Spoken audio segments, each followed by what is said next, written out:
sitting there or something. Like you like that. Okay, we do have people for public meetings, so just be. Yeah. Just about a minute. Okay, so we are then going to come out of closed session. We're- Mike, put your mic on. We're good. I need a motion to come out of closed session, please. Councillor Jonker and seconded Councillor Riley. All those in favor? Okay, that resolution carries. Additionally, we have a resolution from the closed session. So I need a mover, Bill Riley, thank you, and a seconder, Mayor Bilsma, that the CAO and Township Solicitor here B, I think it's supposed to be also, I think we have a typo, B, and are hereby directed to proceed as directed in closed session with respect to solicitor client advice / legal matter Windtree update. All those in favor? Thank you. Okay, that motion carries. I think it's a B.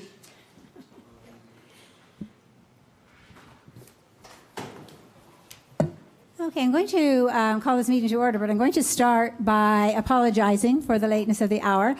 We actually did start at 5:45 with confidential and had some technical difficulties, so it's a good thing that ate up a little bit of our time. So we are a little bit late getting started. But welcome to the Township of West Lincoln Planning, Building, Environmental Committee meeting this evening. It's meeting number 8, Tuesday, October 15th.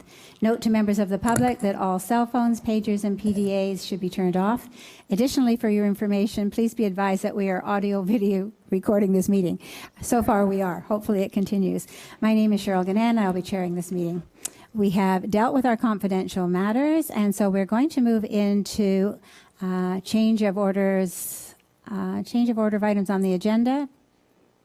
Seeing nothing, disclosure of pecuniary interest and/or conflict of interest by members of committee. Councillor Rayner. Yes, item P108-19, I'd like to declare conflict of interest, as I've stated in the past. Okay. I guess I have to fill this out again. I've already filled it out once before. All right, and you have your forms to fill out, so we'll go ahead with our public meetings while you're dealing with that.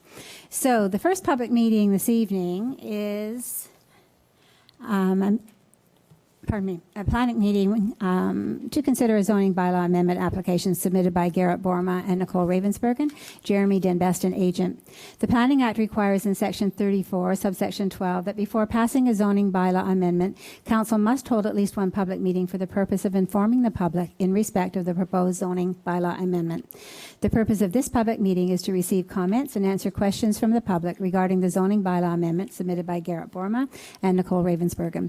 We stress that at this point, no decision has been made on the proposed zoning bylaw amendment, and any comments received will be taken into account by Council in their consideration.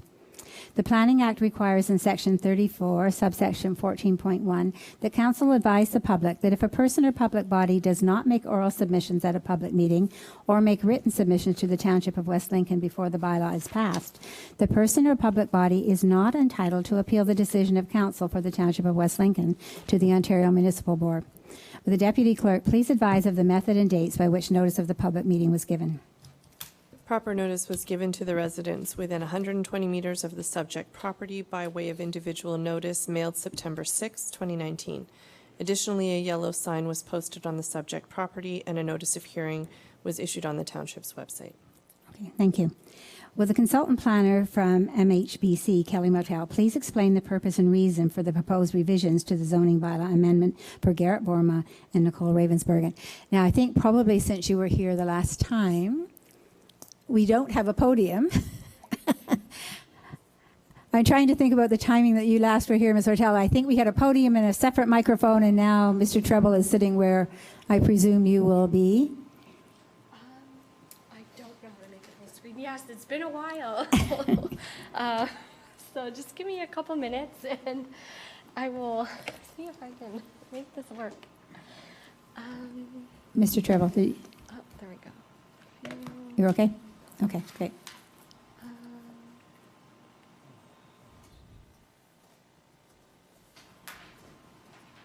Is there a full screen option?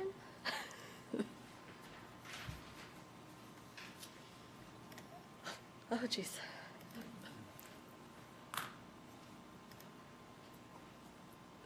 Is this okay? Can everyone see that? Okay, so we have it here, Okay. and it's up there as well, so Okay. thank you. Good evening, and thank you, Chair Gannon and members of council. My name is Kelly Martell. I'm an associate with MHBC Planning, and we've been retained by the township to process this application in order to provide an impartial planning opinion on the merits of this application as it moves through the planning process to mitigate any conflict of interest that may result as a result of township staff processing it independently, given that the applicant is employed by the town's planning department. So the application for rezoning before you today is been made by Mr. Garrett Borma and Ms. Nicole Ravensbergen with Jeremy Dembeston on file as the agent. And the rezoning is required as a condition of consent for a surplus severance application, which was conditionally approved back in August of this year by the Committee of Adjustment.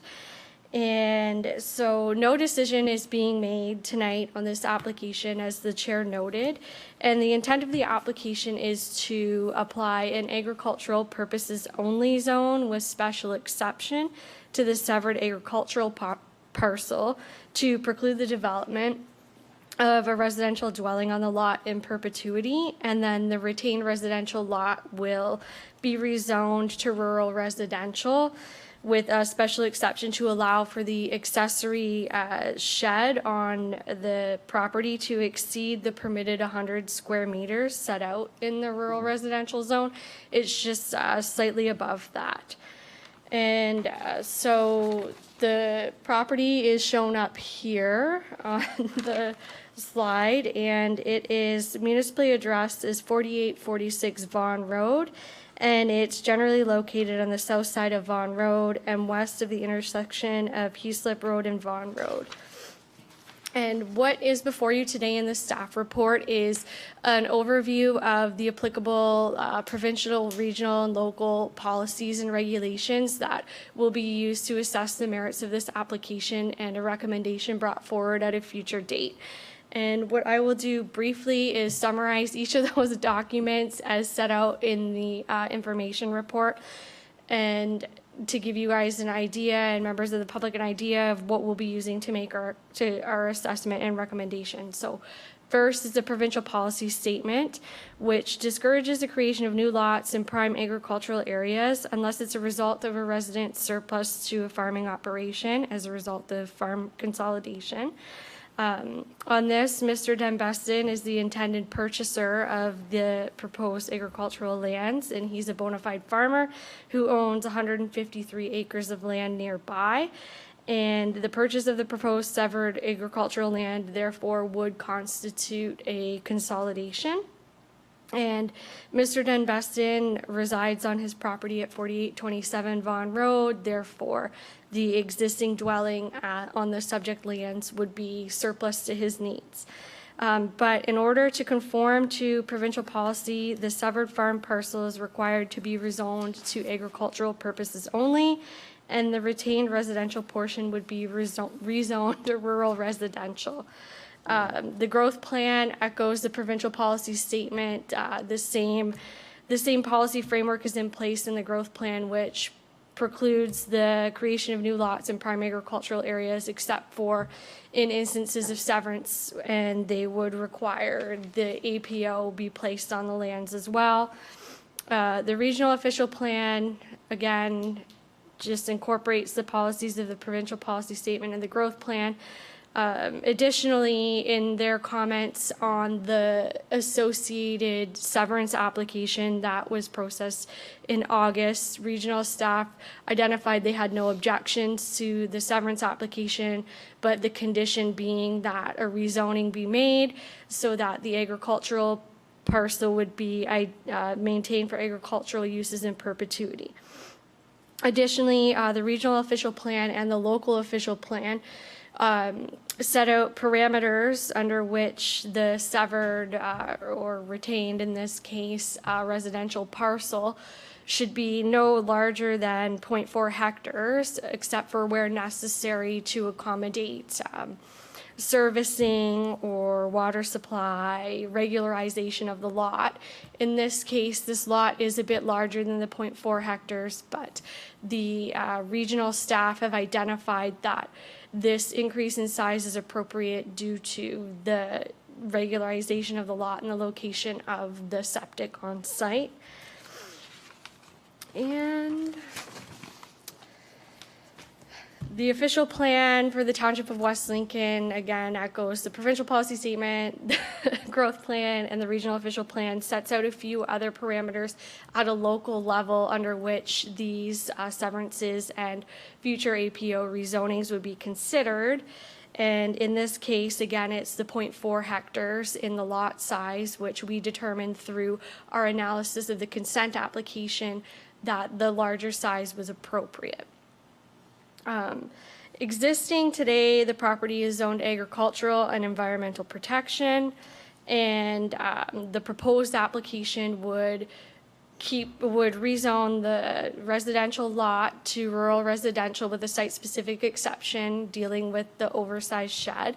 And the agricultural parcel would be rezoned to agricultural purposes only, so no future dwelling would be allowed to be built there. As Elsa said, agencies were notified by way of email and mailed notice on September 6, 2019, and a sign was placed on the property. The township's Public Works Department, Building and Septic Inspector, and Drainage Superintendent have identified they have no objections to the rezoning application. The Region of Niagara commented on the severance application, identified they had no objection to the rezoning, or they had no objection to the severance subject to the rezoning, which is the process before you now. And the Niagara Peninsula Conservation Authority commented that on the original severance application they had no objection, but they did identify that there was a regulated area on the property. No development would be permitted within the regulated area. Neighboring residents within 120 meters of the subject property were sent notice. And a future staff report will provide a recommendation on this application. And at this time, we would welcome any questions from council or members of the public in advance of our final decision. So thank you for your time tonight. If there are any questions, I'm here to field them. Are there any questions for Ms. Martel? Okay, thank you then. So I notice that the applicants aren't here, and I don't know who the authorized agent is personally, so I will ask. Are the applicants or their authorized agent present to speak to this application? And seeing none, it's a time for public submissions. Are there any oral or written submissions on the proposed zoning bylaw amendment from anyone present? I would like to stress that this may be the only public meeting held with respect to this application. Therefore, if any members of the public have comments, they should state them now, as LPAT may not consider comments made during any other council or committee meeting. Also, anyone wishing to speak is required to come forward to the front table and speak into the microphone, providing their name and address for the record prior to speaking. So, is there any no members of the public? Okay. Do any members of the committee have any oral written submissions on the proposed revisions to the zoning bylaw amendment? Again, please note that members of council must make their comments now, as LPAT will not consider comments made during any other council or committee meeting. Okay. Seeing none, please be advised that a technical report is being considered by committee this evening, and that a recommendation report will be forthcoming to a future planning committee and or council meeting.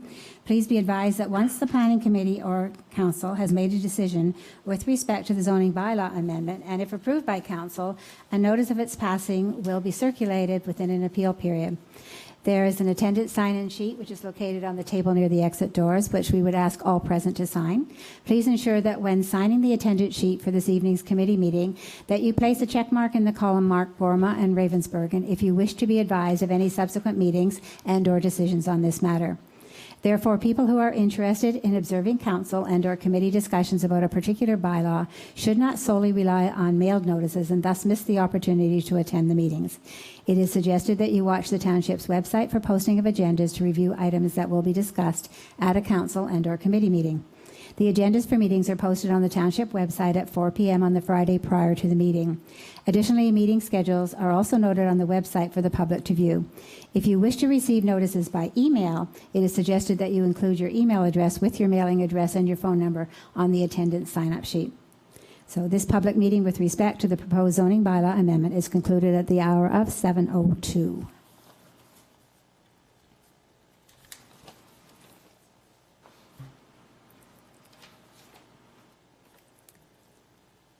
Okay, the second public meeting tonight is a public meeting being held in accordance with the Municipal Act SO 2001, Chapter 25, and the Township of West Lincoln's procedural bylaw and street naming policy, being policy POL-PD-01-11. The Township of West Lincoln's procedural bylaw states that any matter pertaining to the naming of a highway and/or private road in a plan of subdivision or a plan of condominium for which notice is required to be given, notice shall be published at least once, the date of the publication being at least 7 days prior to the council meeting indicated in the notice. Public notice of this meeting was given through advertising in the Township Administration Building, on the Township's website, in a newspaper with general circulation dated August 15th, 2019. The purpose of this evening's public meeting is to inform the public of council's intent and to receive comments regarding the naming of Thompson, without a P, Thompson, with a P, Avenue Street Road. A bylaw will be passed at a later date to officially name Thompson Avenue Street Road. So will the Director of Planning and Building, Mr. Brian Tribble, please explain Planning Staff Report number PD-164-19 regarding the naming of the street for Thompson Avenue Street Road. Mr. Tribble. Thank you, Madam Chair. Sorry for popping around, but I thought I'd try and see if I could find the street, which I have. Now my report's over there, so I'm going by memory. This is a street in the industrial park that key businesses such as Stan Pack and the Woodshed all front on. And the original part of the street is the part that's to the south of Spring Creek Road. It was created in 1973, and a bylaw was passed to name the street in 1973. And the bylaw in 1973 named the street Thompson Avenue with no P in Thompson. Then in the 1990s, I want to say 1993, it's in the report, the stretch of street north of Spring Creek Road was opened. And at that point in time, the bylaw that was passed called it Thompson Avenue with a P. Most of the businesses on that street appear to call it Thompson Road. We've done a quick research into most of the websites of the key businesses. I was just searching out a couple more as we started this meeting.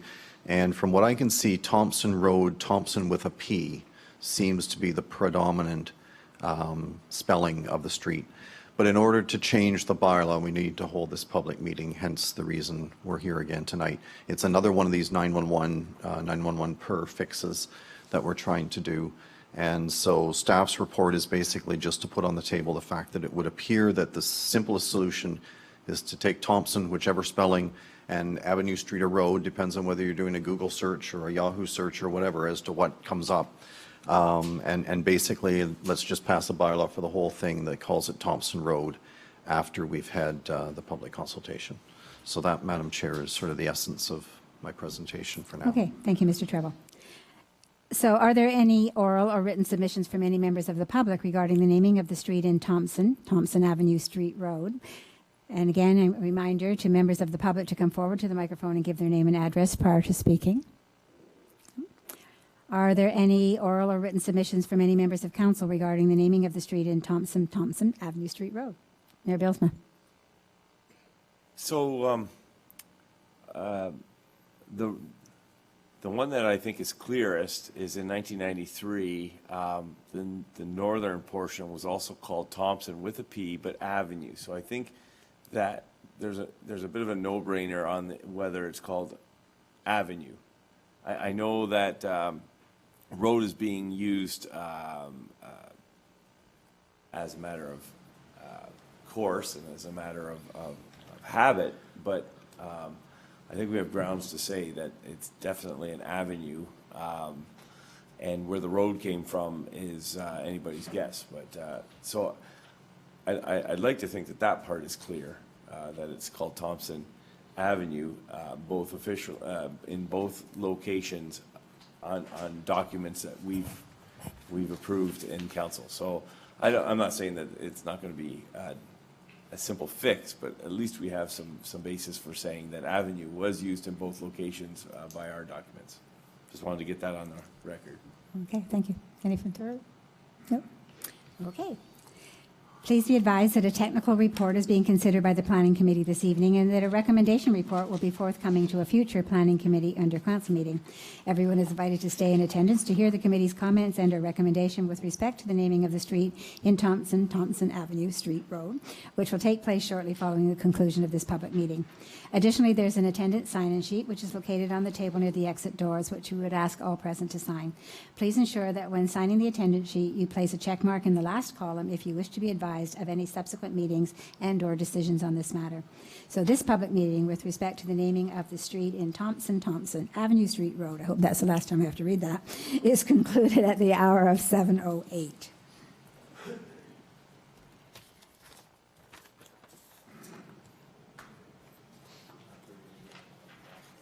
Not that way. I hope not.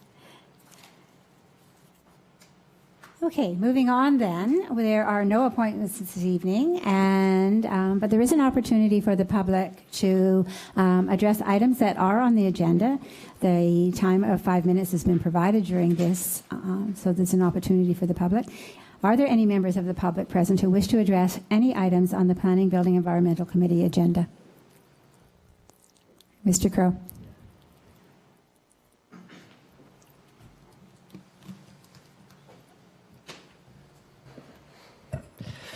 Thank you, Madam Chair. I don't have any presentations. I'm here on behalf of a colleague for 2 items, and those would be related items under 10.8, which is the recommendation report for the removal of part lot control for Old Town Gateway Estates, and 10.9, which is the recommendation report for the conversion of condominium from vacant land to standard. So that's my colleague Jared Marcus's file, but just in speaking with staff, we just thought it would be a good idea that I would make myself available in case there's any questions on those specific items, and I would do my best to answer those. So I don't know if you want to deal with those 2 initially, and then I have another one to speak to as well. I'm not sure how we would want to procedurally deal with that.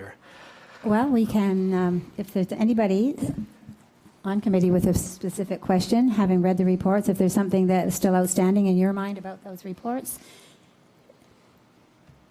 I see no one, so Okay. Go ahead, Mr. Crow. That's fair enough. So then the last item would be the Sicard Holiday Camper Site Plan Agreement. It's really the same approach. I don't have a presentation or anything further to add, but just here to be available in case there's anything that needed discussion or was asked of me. I'd be able to clarify that. Okay, thank you. So are you planning to stay? In case that comes up, hopefully planning to we'll stay. whistle through those. Yeah, I am planning to stay. Okay, so can we wait till that arises then? Sure. Okay, Fair enough. thank you so much.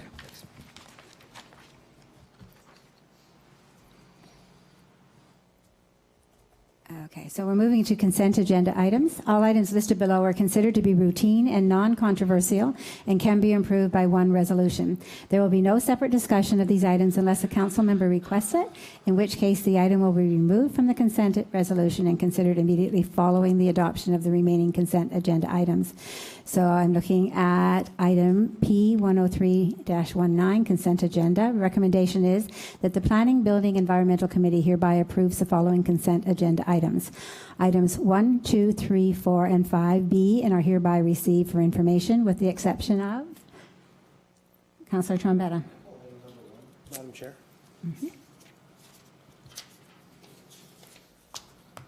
Just for, it's been a while. I'd like to hear an update on it. Okay. It's been almost since last term. Okay. And is that it? Any others? Councillor Reno? Number 4.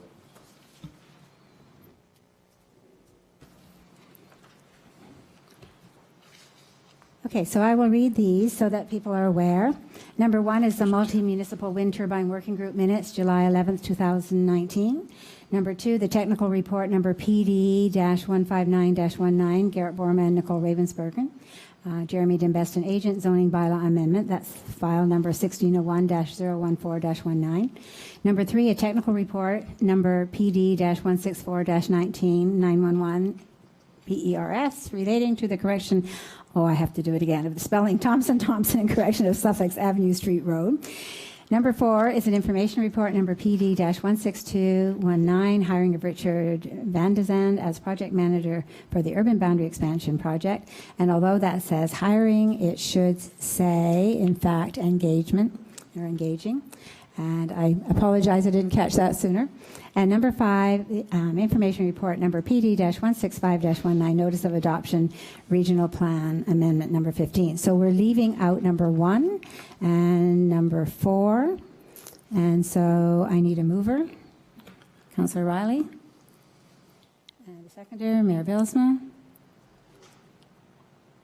So hopefully everyone understands that we are looking at 1, 2, no, not 1, 2, 3, and 5 only at this present time. So all those in favor? Okay, thank you. That motion carries. And now we need a mover for number 1, Councillor Trombetta. And the seconder, Mayor Bilsma. And Councillor Trombetta, you had a question about that. Yeah, thank you, Madam Chair. I just was scrolling through this and I brought it forward. You know, we haven't really discussed any of this stuff since probably 2015. What's new?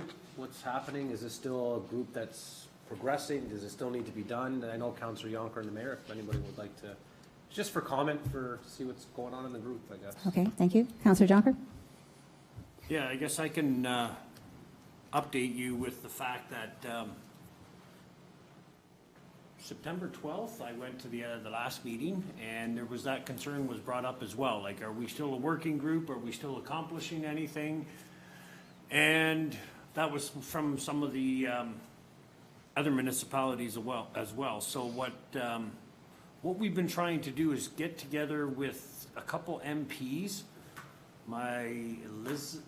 Lisa, I can't remember their names, and it's probably in the minutes there. We've been reaching out to them. They had, I guess, come to a meeting and said they're concerned about where things are going. And they actually suggested that we look at putting a committee from the provincial government together.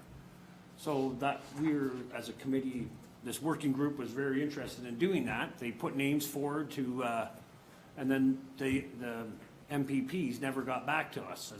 So it was frustrating for the group, but so on the last meeting, which was on the 12th of September, it was stated, let's push this forward. Like, we need to, and I think it's good to say, we're happy to say as a group that it's actually happening.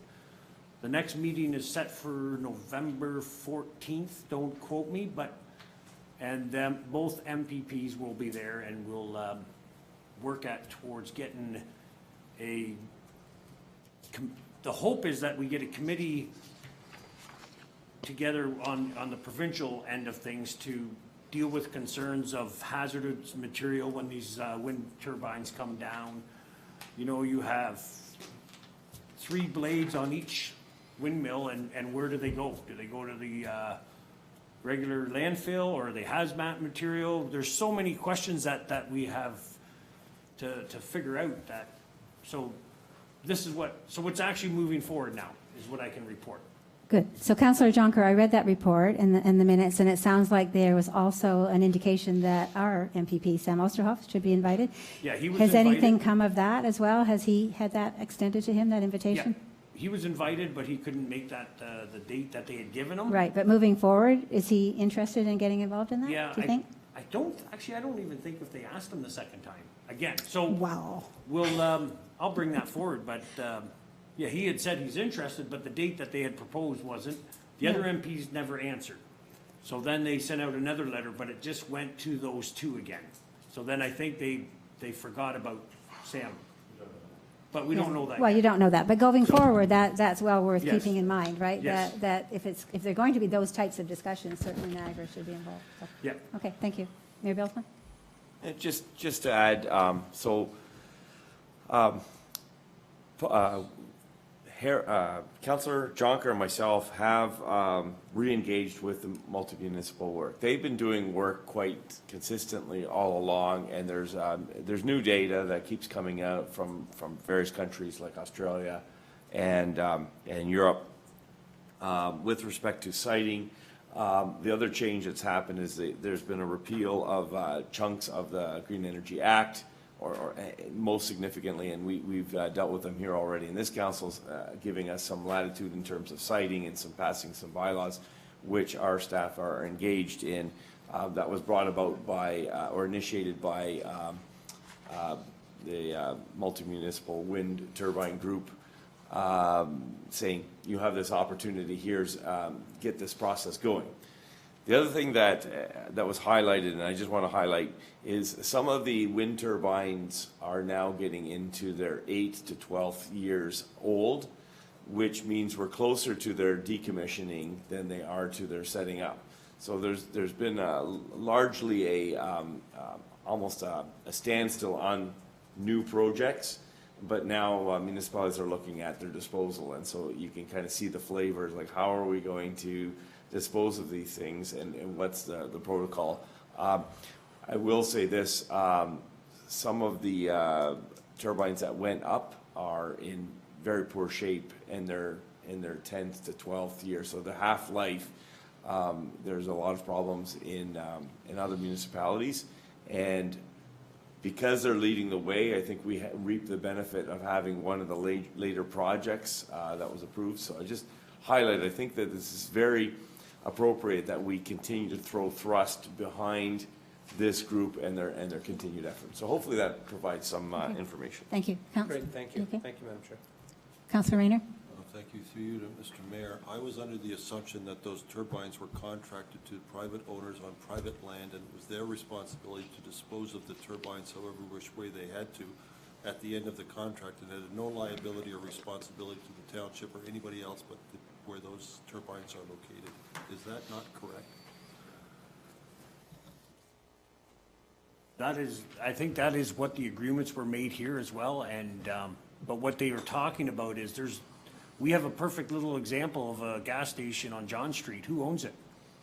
Right? So there's concerns, like, basically what has happened is, if, let's say there's one or two farmers that all of a sudden disappear, nobody owns this property, who's responsible? So and this is not coming from West Lincoln. This was people at this meeting bringing up the fact that technically the farms or the land that they're on are responsible, but there's situations where, as townships, we need to realize that all of a sudden people disappear, the owners, we can't find them. Like in, what is it, Casterville? There's that little gas station we've been monitoring, right? Nobody owns it. We can't figure out who owns it. So there's these situations that we got to be careful of as well. So one of these windmills, all of a sudden, whoever owns that farm pulls out, sells to a business number, and that business number, you can't find out who owns it. There's ramifications. So that's what they're pointing out at this group, that be prepared to have these situations come up. And that's what they're working on doing. So stuff like that, right? So they're Okay, definitely good. an active group. Yeah. So the fact that other people in the province are looking at this is worthwhile. Okay, thank you then. Okay, so I am going to actually call for the recommendation to receive that item number 1, which is the multi-municipal wind turbine working group minutes of July 11th, 2019. So all those in favor? Thank you. So now we'll move on to number 4, which was the other item that was pulled. We need a mover for that. Councillor Rayner, and a seconder. Councillor Trombetta. Okay, Councillor Rayner. Thank you. I've just got a few comments to make with regards to the urban boundary expansion. Last council, it was voted upon to change the wards and the size of the wards, and in doing so, Ward 3 annexed the vast majority of the agricultural land that they had under their jurisdiction for many years and passed it on, most of it, to Ward 1, and left them with very little agricultural land left in Ward 3. With this urban boundary expansion, it almost leads to believe that the reason for that was that they now want to eliminate the agricultural section that's left in Ward 3, and the rest of it is to remain in agriculture in Wards 1 and Ward 2. I find that a little difficult to accept, especially when we have a mission statement, as I said before, that basically says the Township of West Lincoln is a community that will value our heritage. Coming in tonight, I had to slow down before I pulled into the township office because a tractor carrying 2 grain wagons full of soybean was going past the front office of the township. And I loved it, and I thought it was great. And that's what this town is about. And the other thing that our mission statement is, says it preserves our natural resources. And that is exactly it, agriculture. That's what West Lincoln is known for. And I seen it right in front of the office tonight, and it was a good feeling. So my feeling with regards to the urban boundary expansion is it violates, if not hypocritically, the mission statement that this township established. And the interesting part about it was this mission statement was established in the time when I was not even elected. So it was by people who did not own a lot of land, but appreciated the importance that agriculture was to the Township of West Lincoln. And now we're going ahead with the urban boundary expansion project, which violates our own mission statement. So we make a statement and then we do the opposite. So don't do as I do, do as I say. Somehow there's a conflict. Either we accept the fact that we've changed the wards in order to do what we want to do with the agricultural land in Ward 3, which is decimated, which is part of the project, that's fine. Okay, If that's so not- I'm going to just interrupt for a minute because A, that's not true. That's not why there was a ward boundary change. It had nothing to do with getting rid of agriculture area. Well, it certainly It had appears to that do way, Madam about Chair. representation by population. That was when I first came on council. And secondly, I'm going to go actually to our Director of Planning, Mr. Treble, because when we're looking at the area that could potentially come into the urban boundary, and we're looking at an 8 to 10 year out margin of time, I believe, it's actually relatively small. Mr. Treble, would you like to speak to that, please? Certainly. Thank you, Madam Chair. I think the point to make is the fact that we intend to, as part of the urban boundary expansion process, look at protecting key agricultural areas and grow Smithville at the same time. And the two can coexist together. And that is the plan in the study work that's just been embarked on. We will be expanding based on regional estimates by approximately 150 hectares for residential purposes and 60 hectares for industrial purposes. And it's important that we grow in order to keep increasing our tax base and be able to move forward as a thriving municipality. I will be the first to acknowledge that agriculture is key to this township, one of the most important industries, if not the most important industry. And the work we're doing is in order to ensure that both coexist together. Thank you. Right, thank you, Madam Chair. Through to Mr. Treble, is this land being considered under the urban boundary expansion in agriculture right now? Through you, Madam Chair, most of the lands will be farmed. Yes, I think that would be fair. Most of the lands are probably owned by non-farmers at the same time. But we intend to do a comprehensive study that looks at the best areas to grow. So as I sit here right now, I don't know what those areas are.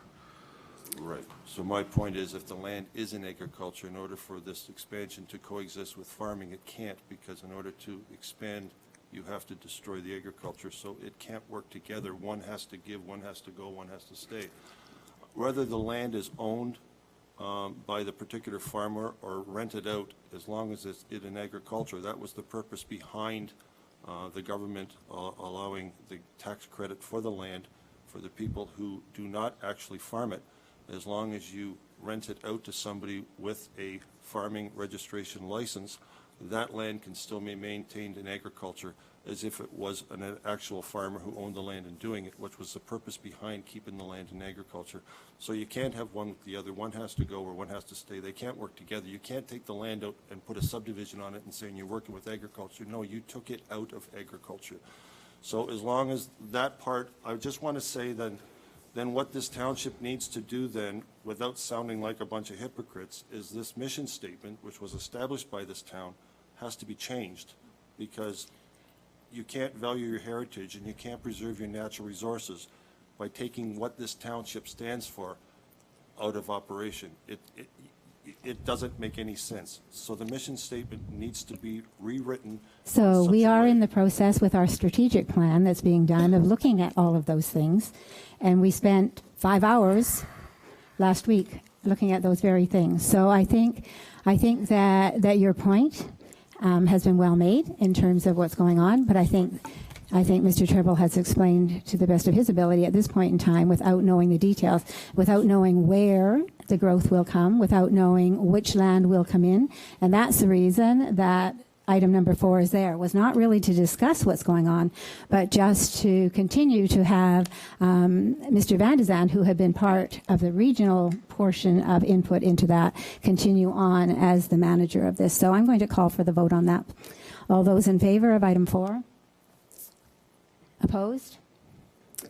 Okay, that's noted. That resolution carries. Thank you, Madam Chair. Okay.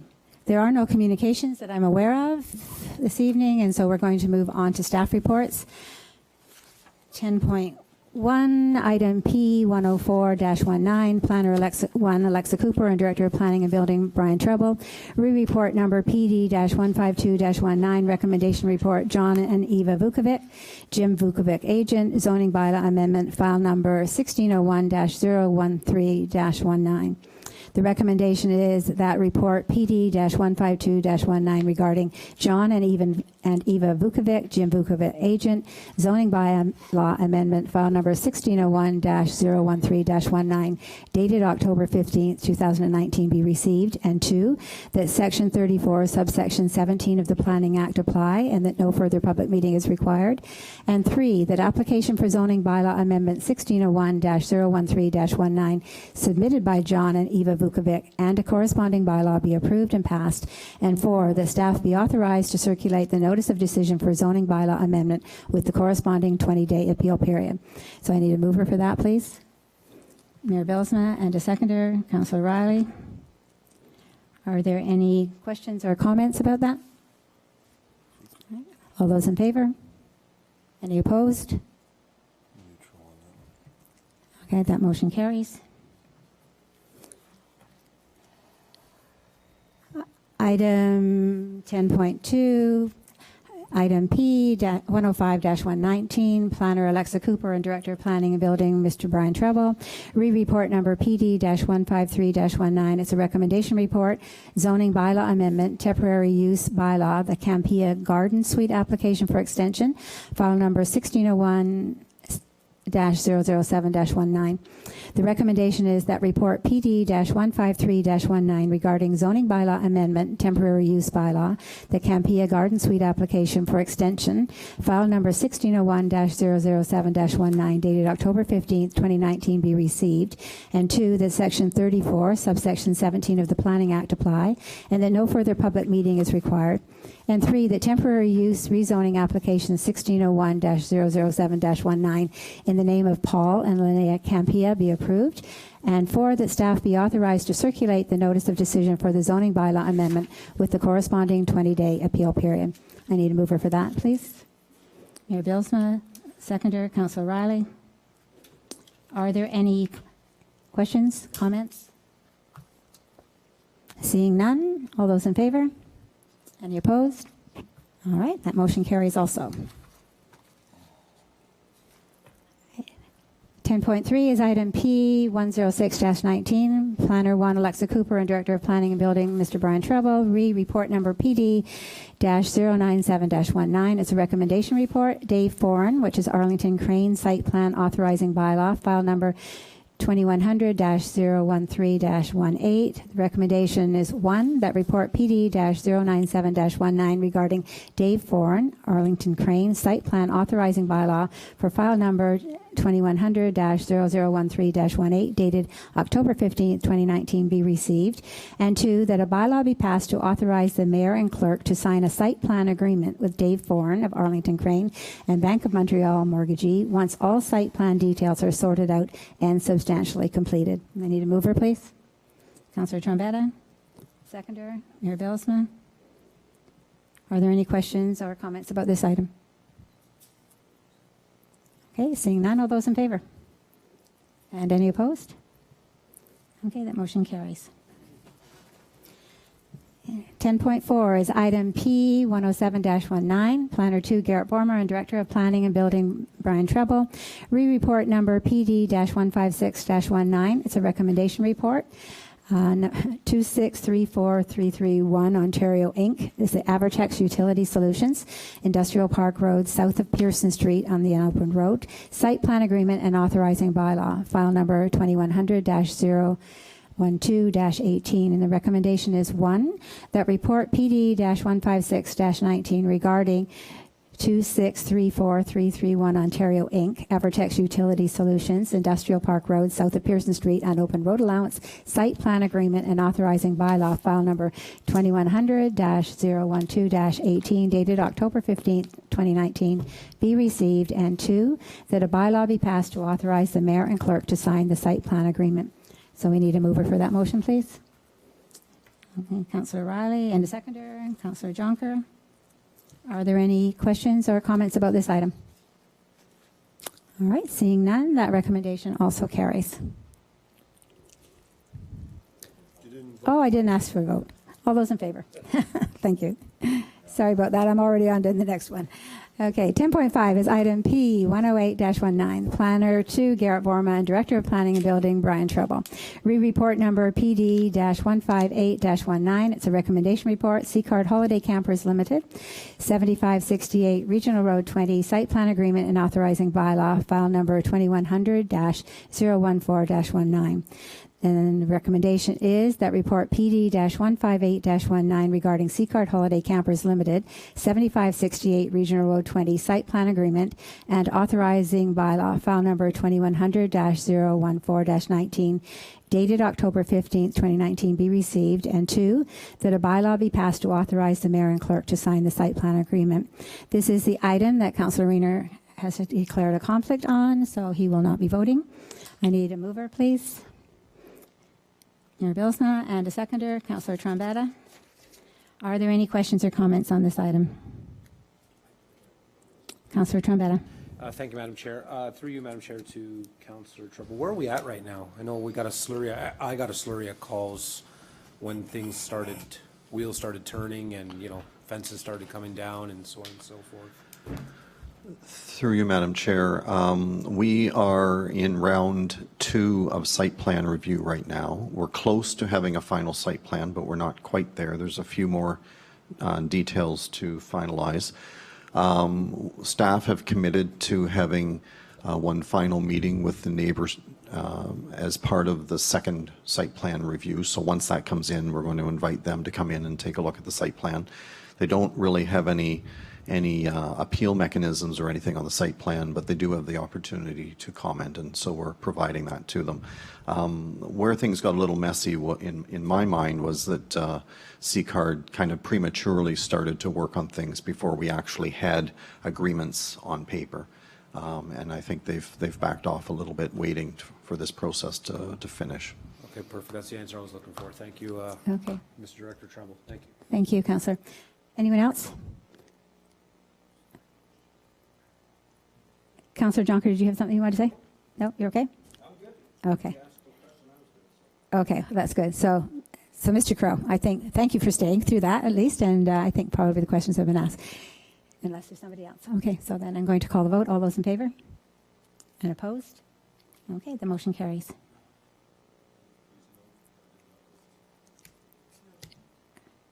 And the clerk has noted that Councillor Rayner did not vote.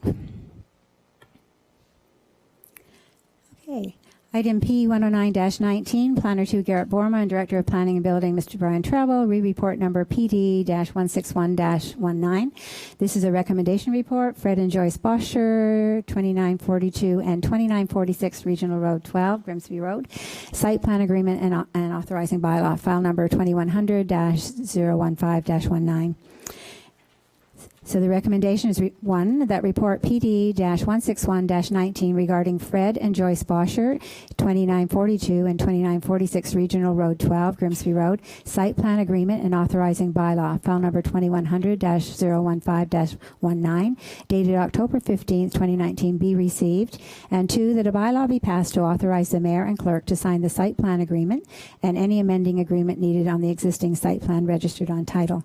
So I need a mover for that. Councillor Jonker, and a seconder. Councillor Rayner. Are there any questions or comments?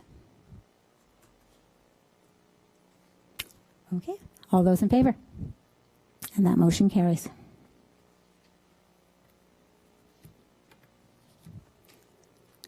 Okay, item P110-19.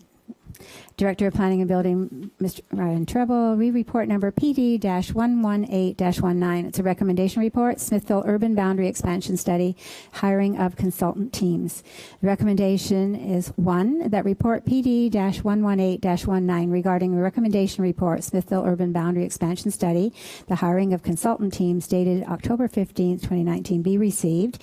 And two, that a contract be entered with ACOM and their consulting team to complete the master community plan work. And three, that a contract be signed with Wood Amec and their consulting team to complete the sub-watershed study work. And four, that a bylaw be passed to authorize the mayor and clerk to sign both contracts in accordance with the timeline noted in 2 and 3 above. So I need a mover, please. Councillor Jonker, and a seconder, Councillor Riley. Recorded vote.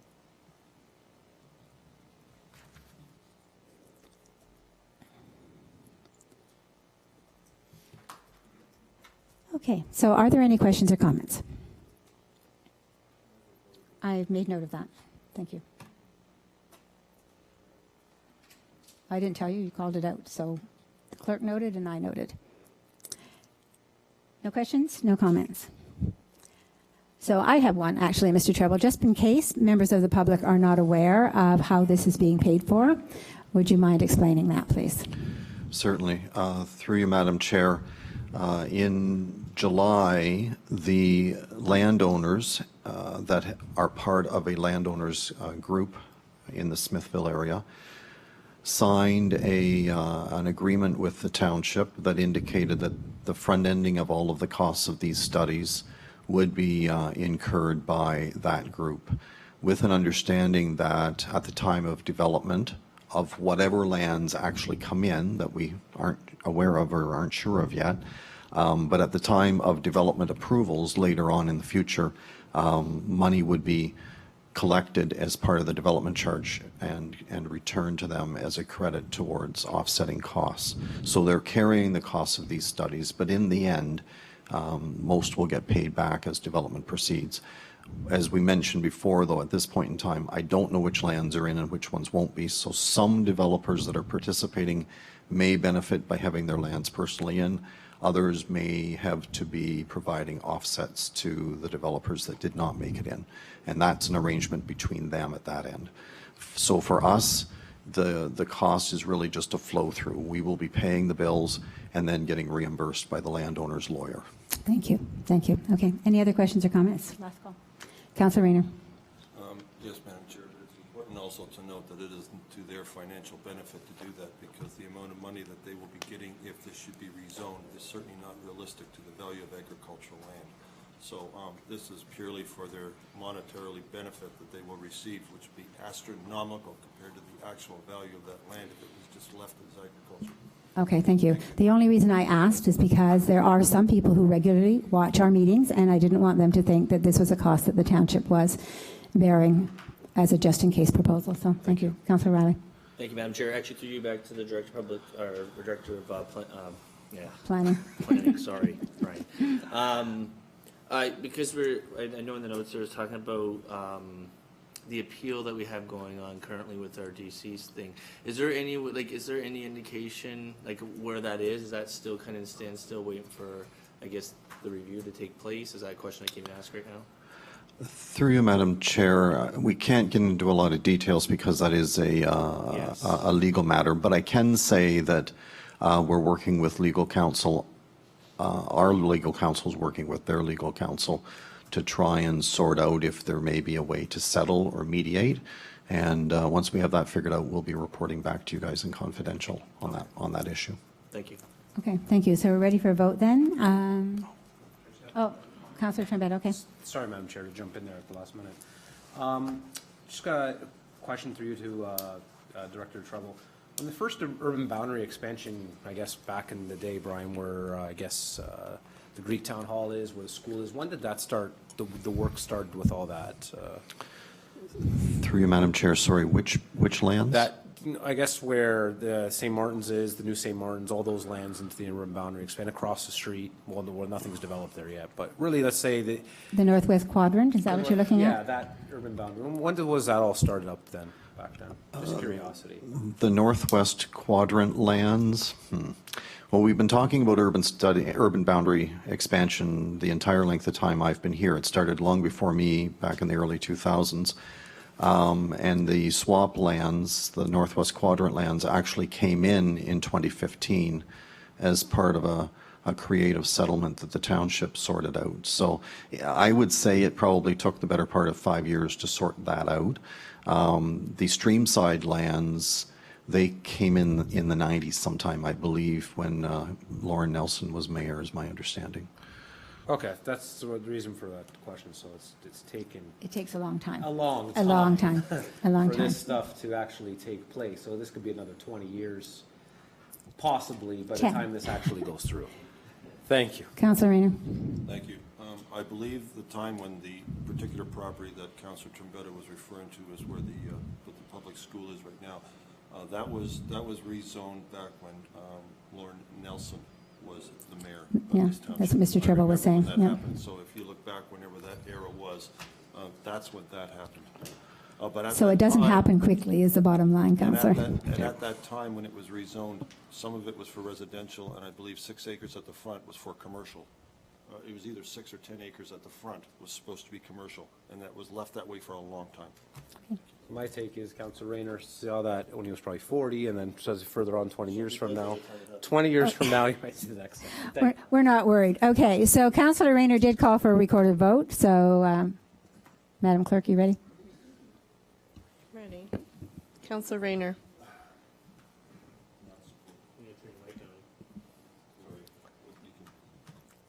Do not support. Councillor Rayner. Do not support. Councillor Trombetta. Support. Councillor Riley. Support. Councillor Ganan. Support. Mayor Belsma. Support. Councillor Jonker. Support. Okay, that motion carries. Thank you. Okay, item 10.8 is item P111-19, Planner Garrett Borma, Director of Planning and Building Brian Treble. Re-report number PD-154-19. It's a recommendation report, application to remove part lot control from Block 47 of Plan 30M-446, Old Town Gateway Estates Plan of Subdivision, Rosemont Homes, Condominium. The recommendation is 1, that report PD-154-19 regarding recommendation report, application to remove part lot control from blocks 47 of Plan 30M-446, Old Town Gateway Estates Plan of Subdivision, Rosemont Homes Condominium, dated October 15th, 2019. Sorry, I got something bumped up on my screen. Be received, and 2, that a bylaw be passed to authorize the mayor and clerk to sign a part lot control agreement with Rosemont Homes, Inc. and their mortgagee to permit removal of part lot control on the subject block. And 3, that a bylaw be passed to lift part lot control on lands described as Block 47 of Plan 30M-446 in accordance with the attached reference plan to create 63 condominium lots and a common element. And 4, the staff be authorized to have the agreement and bylaw registered at the Land Registry Office. So I need a mover for that, please. Councillor Riley. And a seconder, Councillor Trombetta.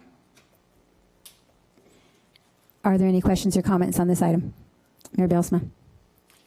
Something that I've, thank you very much. So it's something that I've always advocated for, and I don't know when the time is right for this, but I've always had a desire to have some kind of trail.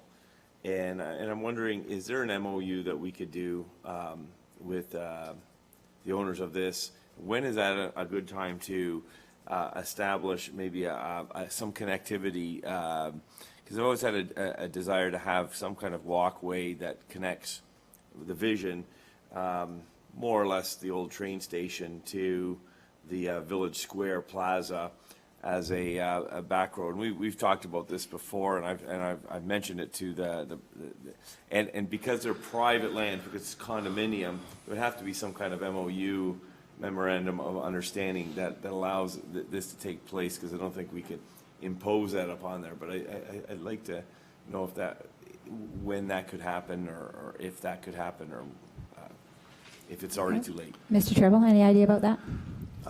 Through you, Madam Chair, I'm playing around with things in my head. I think the official answer is that the decision-making timelines have already kind of passed. So going back to the developers now would be, I think, a little too late in the game. But having said that, there may be ways that we can do connections through streets that I'd need to do some exploring on. Like, I'm thinking the street that Galaxy Pallets is on, is that Erie? Erie. That should be very close to the park. Yep. That's in the development. So if we can connect there, then at least gets us into the development. And there is a piece of land I know that we own that gets us to Dufferin Street. Now, from Dufferin to the mall, I haven't got that one quite figured out. But Dufferin to the mall's not as bad as all the way through downtown and all True. the way up and around, if True. there's a way to make that work. So I'll take that back as sort of a friendly direction and do some exploration to see what we can do. I think the window, if it has already passed, it might still be able to get our foot in the door and keep it open. It's just something that I think would be a valuable living space asset. So I don't want to really complex this Right. motion before us, but so Okay, thank you for that and indulgence. Okay, any other comments, questions? Right. All those in favor? No opposed, that motion carries.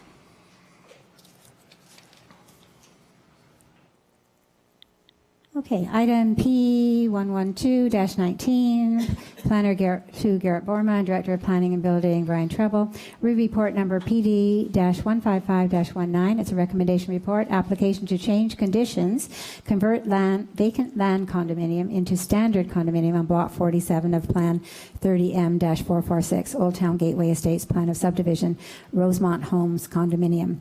The recommendation is 1, that report PD-155-19 regarding recommendation report, application to change conditions, convert vacant land condominium into standard condominium on Block 47 of Plan 30M-446, Old Town Gateway Estates Plan of Subdivision, Rosemont Homes Condominium, dated October 15th, 2019, be received.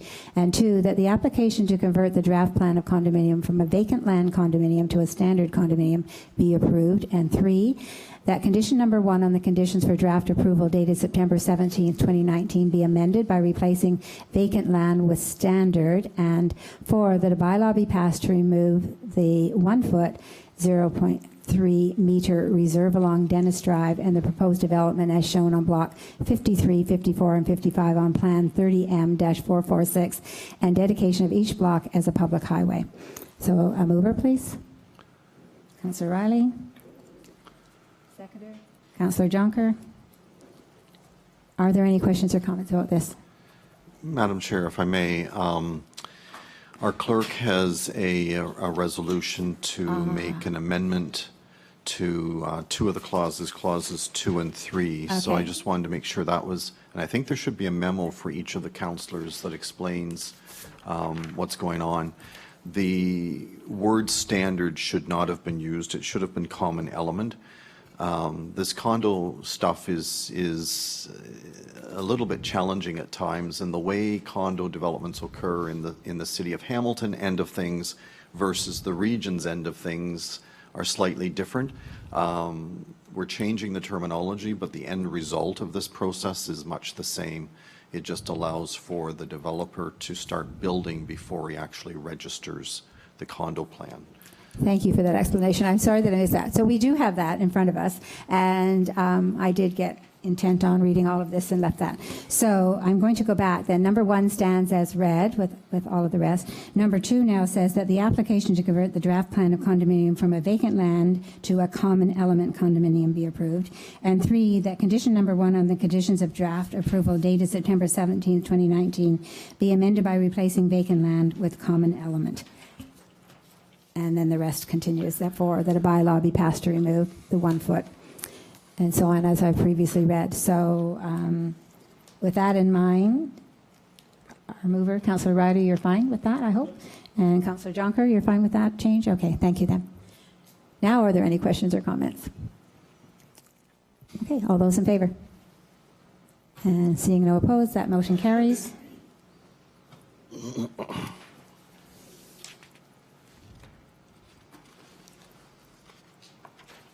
Okay. Item P113-19, Director of Planning and Building, Brian Treble, re-report number PD-163-19, recommendation report, street naming of former regional road 614 to Town Line Road. Recommendation 1, that report PD-163-19 regarding recommendation report, street naming of former regional road 614 to Town Line Road dated October 15, 2019 be received. And 2, that a bylaw be passed to name the portion of road identified in Schedule A, Town Line Road. And 3, that staff be instructed to change all sign blades to read Town Line Road and ensure the removal of 614 from all appropriate sign blades. And 4, that staff notify all residents and agencies affected by this bylaw. So a mover for that, please. Councillor Trombetta. Seconder. Councillor Rayner. Any questions or comments? Seeing none, all those in favor? That motion carries. Okay, item P114-19, Director of Planning and Building, Brian Treble, re-report number PD-166-19. It's a recommendation report, excess soil management. The recommendation is 1, that report PD-166-19 regarding recommendation report, excess soil management dated October 15, 2019 be received, and 2, that this report be forwarded to the province ministers of the Environment and Agriculture in order to encourage further consideration of the impacts on agriculture that are being caused by excess soil. So a mover, please. Councillor Trombetta. Seconder, Councillor O'Reilly. Questions or comments? Mr. Treble. I don't want to belabor things, but if I may indulge you for just a second, through you, Madam Chair. There have been a number of different incidents that we've had in our township this summer where we've had the pleasure of trucks hauling soil into the township, and we've had to deal with them through bylaw. We've had some discussions about that in confidential session. We then took a proactive step and in August had a session in Abingdon to talk about the excess soil issue and how we had a bylaw to try and control it. Yourself, Madam Chair, and Councillor Rayner for 2 were in attendance that evening, and I think the Mayor arrived towards the end of that session as well. That was fairly well received. CHCH was kind enough to do an article. They were interested in our soils issue, the excess soil issue. And now I've had a few farmers approach me most recently to say, this is really impacting our ability to farm. And so I just want to sort of put on the record a couple of my thoughts.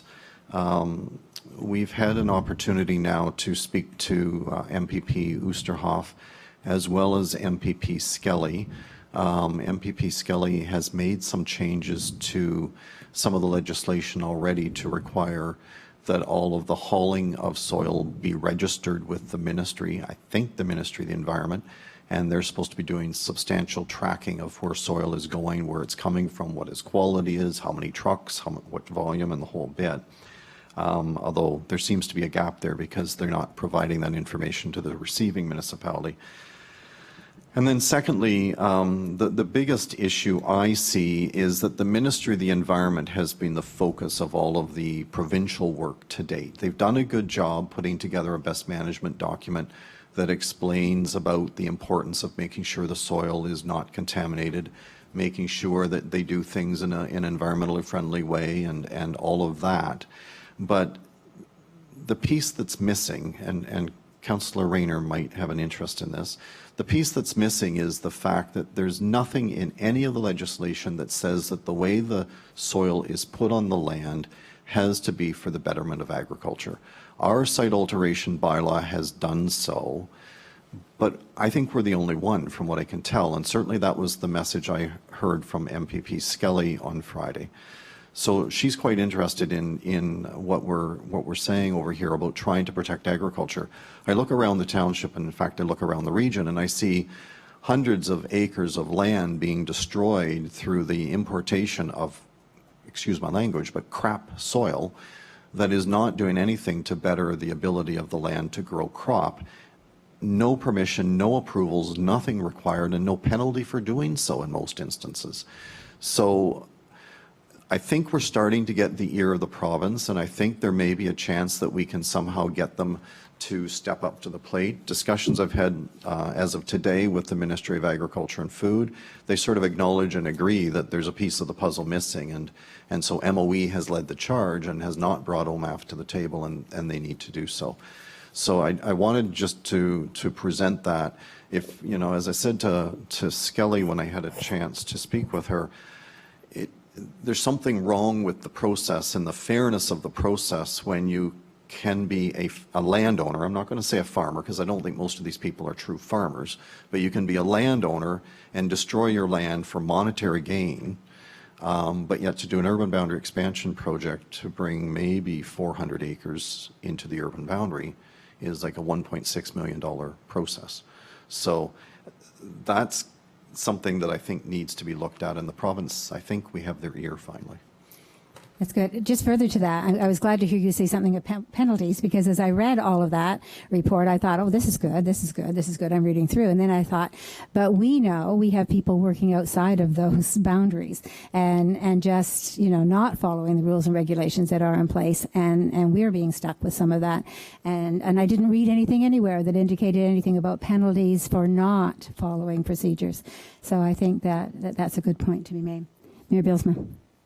I just wanted to actually add some information.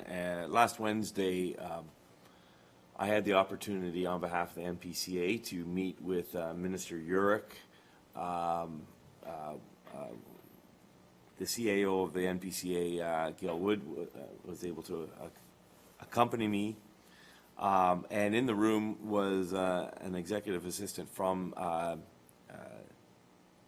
MPP Skelly's office, and he's one of the gentlemen that's drafting policies inside her office with respect to soil. So I had an opportunity to engage him, and he asked me specifically for the copy of our site alteration bylaw, because I think right now it's considered, and we should be proud of this, a high watermark in terms of municipal bylaw that's been passed with respect to this. So he had heard about it, and it came up in a discussion with respect to some of the challenges we're facing as the NPCA and our funding gets cut and stuff like that. So it kind of came on as a bit of a sidebar, and now here we are 5 days later talking about the same issue again. And so I think the Director of Planning is correct in that it's got the ear of the province, and we could be maybe ahead of the game and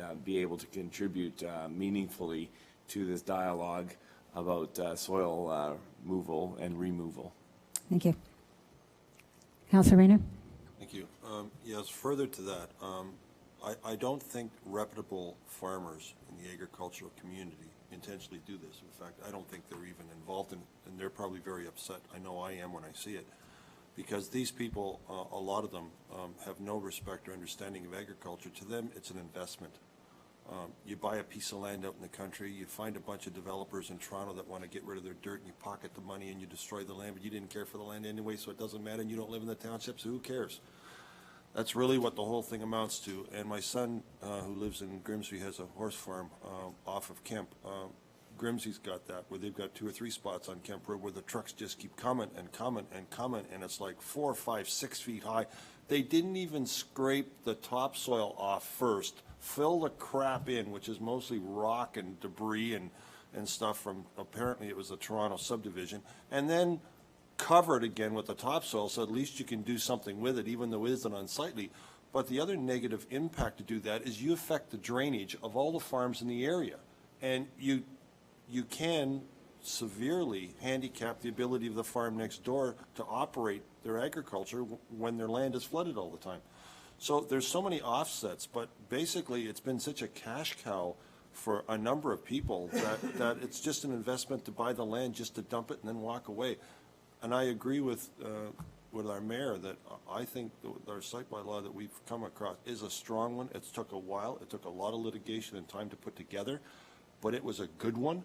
It stopped the process of a lot of these people that were going on, and I think it set the precedent, and I hope the provincial government can take that and utilize it.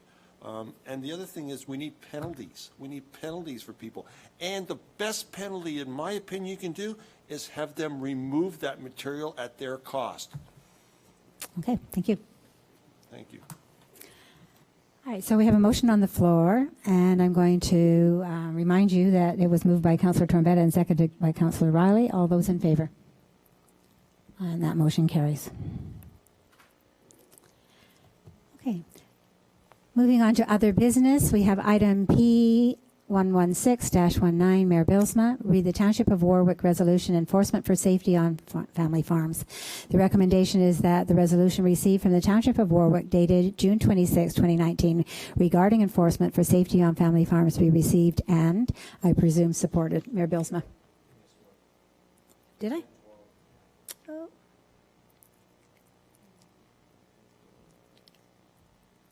Oh, the policy. Okay, I did. So let's deal with this one, Mayor Bilsma, anyway, and then we'll back up. I think we can go that way.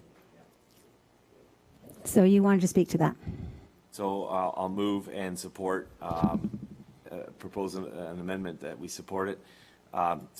Just by way of history, this was highlighted as a policy that had a lot of support, basically had the support of the farming of OFA and CFFO farming organizations with respect to, again, this is another one of the challenges that agriculture is facing, the interface between city dwellers who come out in the country and agriculture, but not just their neighbors, but there's a new, kind of an, I hate to say it because I think there'd be people who would apologize or distance themselves from it, but this vitriol towards any kind of livestock farming or so the rhetoric is increasing, the passion is increasing, the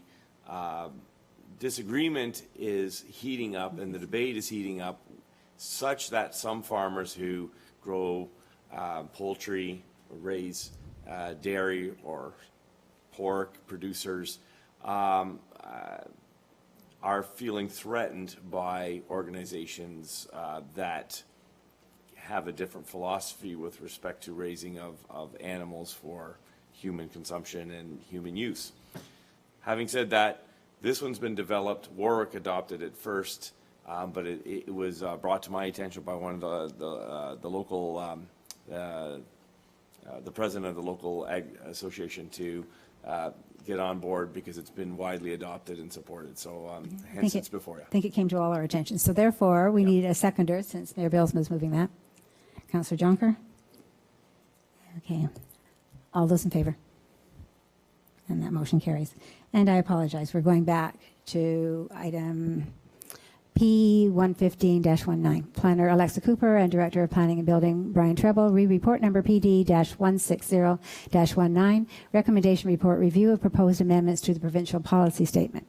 The recommendation is 1, that report PD-160-19 regarding the review of the proposed amendments to the provincial policy statement dated October 15, 2019 be received, and 2, that this report be provided to the province as the Township of West Lincoln's comments on the provincial policy statement review. So I need a mover for that, please. Councillor Riley.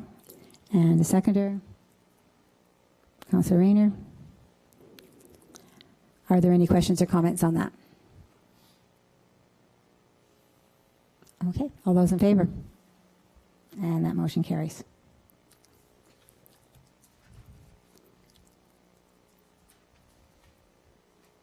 Okay, item P117-19, members of committee. Other business matters of an informative nature, so I'm going to start with you, Councillor Jonker. Do you have something you want to say this evening? Nothing? Mayor Bilsma? Yes, so I'd like to just inform the council as a whole that I met with Mrs. Kim Fisher. She is the daughter of Dave Willis, who passed away. Dave Willis, with respect to our organization, was the parade chair, did great work. She informed me that the committee is going to continue the work for this year and complete the parade. They're going to do so with, of course, pain and sorrow, because Dave, of course, was the force and momentum behind that committee and their work doing this year by year. But she assured me that they were going to finish the work for this year. And so I wanted to just highlight that part of that is a barbecue that will be taking place at the Foodland on October 19. So just kind of highlight, it was in the paper, our community paper last week. Just wanted to say support the parade through that barbecue and pick up a hot dog or whatever they're roasting up and support the parade, especially at this time because of the the implications and the way that they're pushing through. I think that shows a great support. And the family, of course, supported their father, their and grandfather in that. So the committee had lots of members who were connected to Mr. Dave Willis, and they're pushing through. So thank you for that. Okay. I thought you might also talk about Oktoberfest. No? Fair Board? Okay, that's fine. We'll come back to it then. Councillor Riley, anything for you? Yeah, thank you, Madam Chair. So I thought I'd give a little update with, I guess, being liaison to the Niagara Regional Road 12 landfill site. So we haven't been able to meet. We've been playing a lot of tags. So if there's, if you guys are looking for feedback, unfortunately, hopefully it goes through this week. The next one's supposed to be October 16th, but we've been working on this since August. So I just want to let you guys know that it hasn't been forgotten. Everybody's schedule's all over the place. As well, I guess I'll make a little note. I got a chance to enjoy Harvest Roots. And so first time actually, in all honesty, I got to really take part of it with my family. So my partway through the day there, my son and I thought we'd try to get to as many of the locations as possible. And it was actually, we did not give ourselves enough time, I think, to accomplish all that and partake in some of the other things that they wanted to do. So we managed to get out from Smithville to Wellandport to Caister and kind of did more of a library crawl or hop, whatever you want to call it there. But it was pretty neat to kind of take part in all that. So anyways, I just wanted to mention that was all really well put together, and everyone should feel pretty proud of themselves for the event there. So other than that, that's pretty much it for this month for me. Thank you. Councillor Trombetta, nothing? I attended the open house barbecue. It was a good event. I don't know who else I know. I tried to be the first there, but I was beaten by the mayor and Councillor Rayner. I was much later. So I was there about 8, quarter after 8. It was always a good event. It was nice to see everybody out. And that's it. Just wanted to mention those comments. Thank you, Madam Chair. Okay, thank you. Councillor Rayner? Just saying that I don't know how well it was attended later. The mayor would know, but we were there very early, and they were starting to fill in. But it's always nice to meet the people there, and it's always a nice breakfast. So enjoy it. It was an annual event. Okay. Ms. Hendry, do you have anything you wish to say? Don't. Okay, I have just a couple of things, and I will mention that the West Niagara Fair Board is hosting an Oktoberfest evening on Saturday, October 26th. It's always a fun night. It's a thank you to their volunteers, but it also is a fundraiser for them. Great old-fashioned music if you like to dance. Sausages and schnitzel and stuff to eat, always good. Anyway, the other thing I wanted to give a heads up on since you mentioned the parade, and that is that the other thing we're resurrecting, the township and Kiwanis are working together to resurrect a tree lighting for the community. Our Director of Public Works, and I don't know if you've been involved, Madam CAO, trying to find us a good-sized tree that will be planted in time so that we will have a tree to decorate. And we have some other groups and agencies involved in supporting. So it will be essentially hot chocolate and hot dogs and a tree lighting. We used to years ago have it, and it disappeared for a little while when we lost the tree property next door when the fire hall was built. So we decided with the new community center and a new service club that it's time to look at resurrecting that event. So that will be on the Wednesday, I think it's November 27th, leading up to the parade. So we're hoping to capture some of the excitement of the parade coming on Saturday the 30th by putting in the tree lighting. And I think 6:30, 6:45 is the planned start so that people can get home, but it will only be 45 minutes or so that people can also get their children home to bed. So that's it. Okay, so number 12 is new business, and unless someone has something that they care to raise, then the last thing for this evening is adjournment. So I will declare this meeting adjourned at the hour of 8:12.